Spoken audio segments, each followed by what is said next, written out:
Welcome to my newest listing at 13225 East 131st Street in Fishers, Indiana. Come join me for a tour. This picture-perfect 3-story David Weekley home has 3 beds, 4 baths, and a 2-car garage.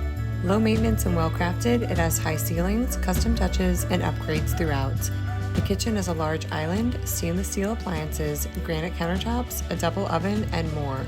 Hardwood floors, surround sound, and an open concept plan are first floor highlights. The primary suite has plenty of windows, a tray ceiling, large dual shower, dual vanity, and a custom walk-in closet. You will notice the custom window treatments continue throughout the home. There are 2 other spacious bedrooms, a full bathroom, and a cozy den or office with a weathered shiplap wall on the 2nd floor. Your washer and dryer closet are on this level, as well as a tankless hot water heater. The 3rd floor is a great flex or entertainment space with a well-crafted built-in entertainment system, 2 bars, and a half bathroom. Enjoy a private patio or visit the neighborhood pool, playground, fire pit, numerous sitting areas, or beautiful Saxony Beach to get time outdoors. Listed at $450,000, contact me for info or a showing.